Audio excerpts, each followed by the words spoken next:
Chad. Welcome to Thailand. Hi. This is Irene Fisher Company. So would you please introduce yourself, where you're from, what you do to our people? Hello, my name is Chad Wenzel, and I work with Eileen Fisher. It's a women's clothing company based in New York City. I live in Brooklyn, New York, and I design our window displays for all of our retail stores. We have 64 retail stores in the US, the UK, and Canada, and we are sold in wholesale stores in 13 countries and 830 or so locations around the world. And we are a company that's been around for 30 years selling women's apparel to increase beauty in the lives of women around the world. And this trip you also brought technical visual art display too. So her name's Kelly. So Kelly, can you please introduce yourself? Hi, I'm Kelly Crimmins. I'm from Philadelphia originally, but I live in New York, Brooklyn, New York as well, and I also work at Eileen Fisher, and my job is a visual production coordinator, so I work closely with Chad to help get our designs to our stores and researching materials and working with vendors to see our designs through to the end. And yeah, I also work for Eileen Fisher, and that's who I am. Thank you. I know you guys been sourcing and been using materials from all over the world anyway to, even though you're just doing, the window display only, but you still sourcing from other countries like, Philippines, Japan, or even local US. So why you're here in Thailand? Like, I know you get invited, but what do you think about Thailand and you guys made the decision to come here? Well, given the opportunity to come visit the factories, I think was a unique opportunity for us to see where the objects that we've used are being made. Because as a designer, to be able to understand the process of how the objects are made is very helpful to be able to understand where we can manipulate and work with the existing techniques to understand the parameters of size, of shape, of color, of all of these things so that we can choose the size and color that we want. If there's something in the paper flower that we like, we might not want a flower, but we might want to make something else that's similar. So to see what you're capable of, what anyone is capable of, because it's a tool to be able to use to create our own work. So if we see your abilities, it makes our mind start spinning so we can think of, oh, that would work for this moment for us. If we're trying to tell a story about color and we can use our color on your paper, or just to be able to understand the breadth of what you can do. So it's very helpful. It's amazing to see the samples in the US, but to come here and talk with you and see how it's done, so then we can really figure out what is completely possible that you just can't communicate over an email. So, right now you're already here in the factory.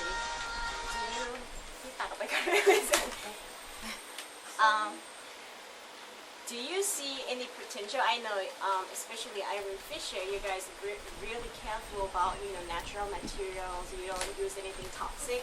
So now we're here in the paper factory.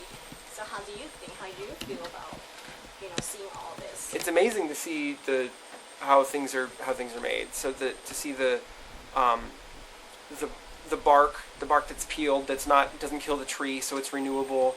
The natural dyes, the undyed, the natural materials that are local, and the sun drying. I think that's amazing. Using just using the natural resources that are available, having the open air, and really it's engaged. It seems like it's engaging the community, and taking advantage of the resources that are here. I think that's important for us personally.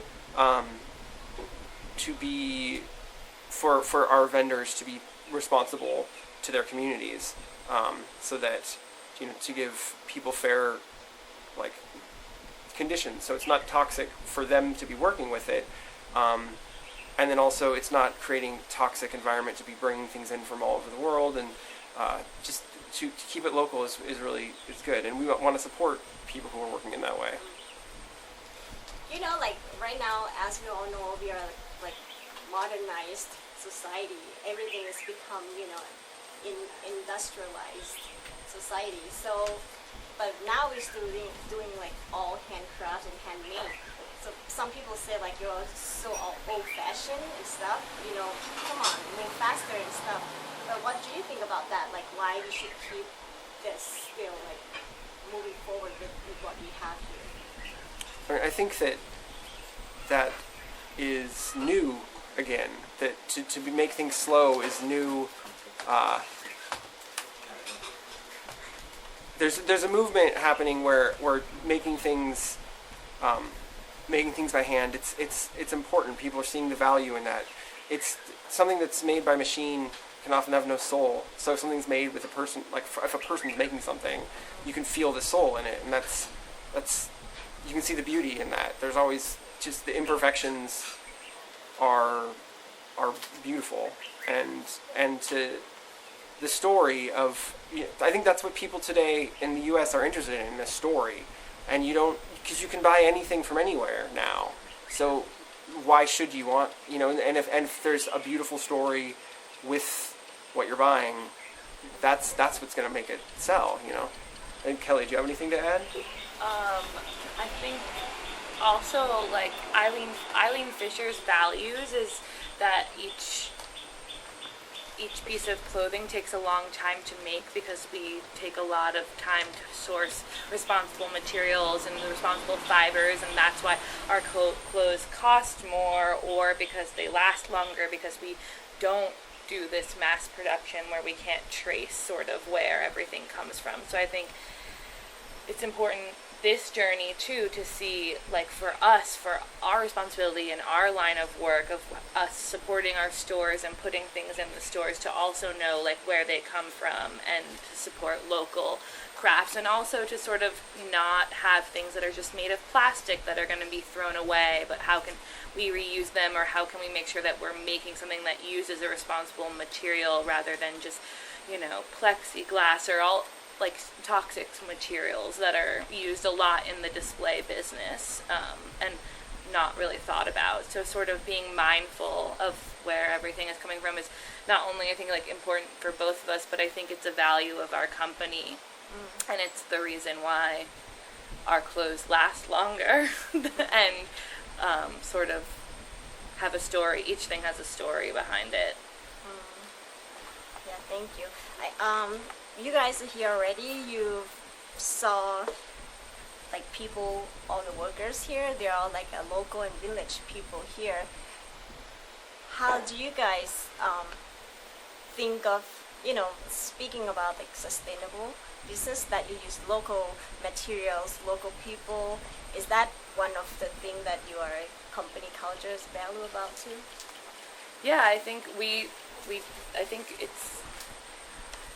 they definitely, our company supports a lot of organizations that work closely with particularly women and girls and promoting women leadership. So I think it's really great to come here and see that it's all women working in the company and doing work with the paper, and they're such skilled workers. And also to see like the schools and to see them promoting arts and arts education as important is great, and also something that I know Eileen Fisher would be very happy about, and also that's something that they appreciate.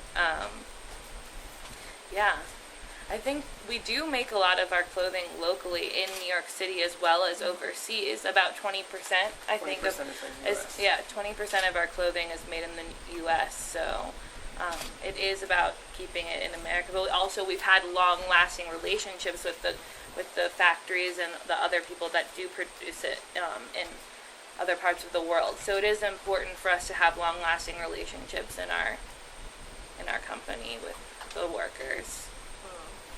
Yeah, so you guys also value the relationship with you and the vendors as well, right? Like you guys don't Absolutely. change often. Because, some companies, especially corporate, they're always looking for something cheaper, less expensive. I mean, like the cost of production, that's what they aim for because they increase the profit.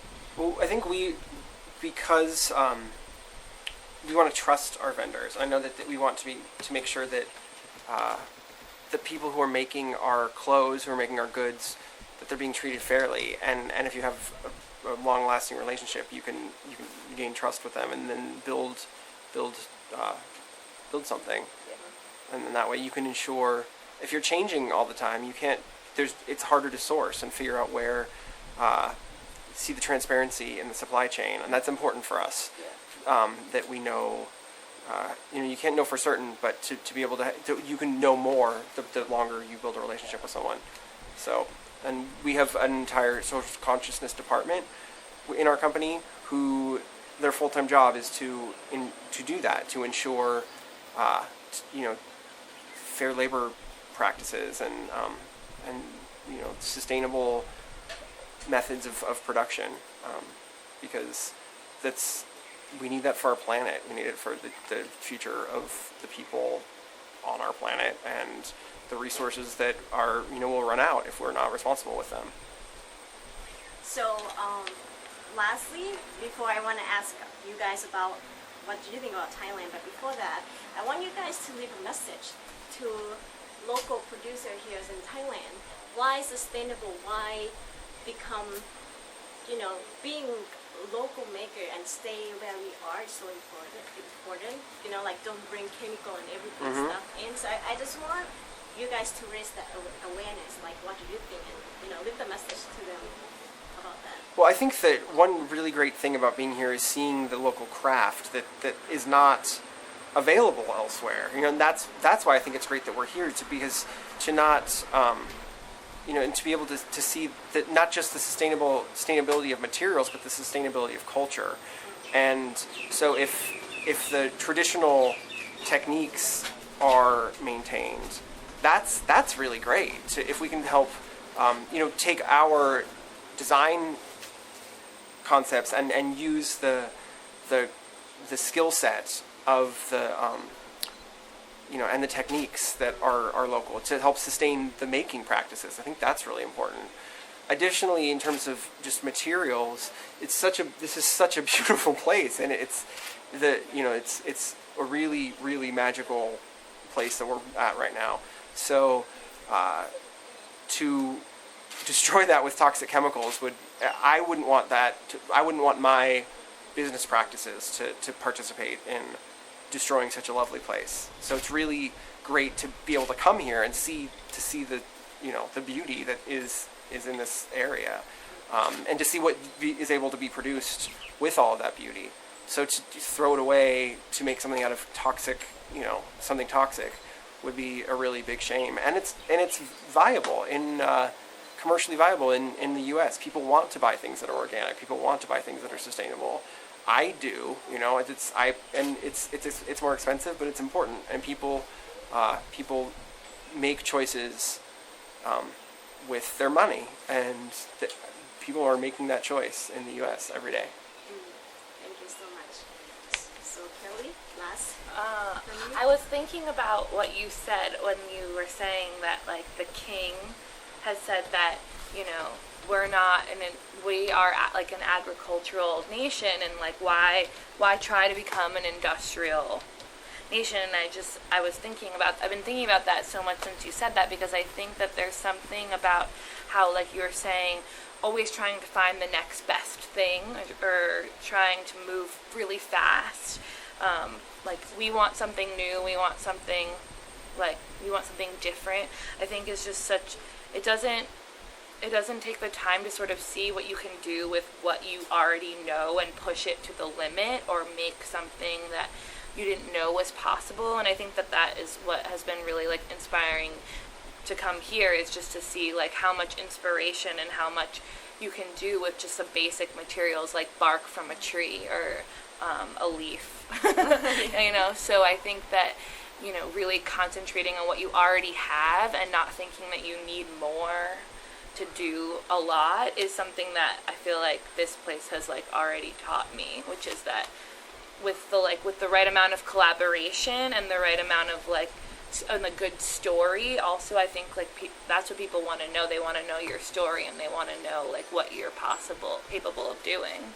So I think that that is something that local craftspeople are so good at, is just like using what they have and not being like greedy. And that greed is what has ruined our planet, kind of. So I think that that is really inspiring and something that people are starting to really connect to. Like, you don't need a lot to make something beautiful or make the world better. You just need to stick to like what you have, and that's what's cool about it for me. Thank you so much. So just the last question to Shad, that just say something to Thai people, because you're here in the factory and you've been experiencing Thailand for 3 days. This is your third day. So how's Thailand and how's Thai people? Thailand is great. It's the best food. The food is so good. It's lovely. I'm having a very wonderful time. Everyone has been so friendly, and it's so beautiful here. We live in New York City, which is a different kind of beauty, but it's amazing to be here with the fresh fruit, fresh vegetables, delicious fish, all the food. I mean, So the good. food is amazing. Better than people, right? No, the people. It's that everyone has been so incredibly kind, very, very lovely. I'm so happy to be with all of these lovely people who are being so incredibly generous to all of us. So thank you, people of Thailand. Thank you so much, and we all look forward to working more with you guys, expanding this, culture to the global. Thank you so much. Yeah. Thank you. Good luck.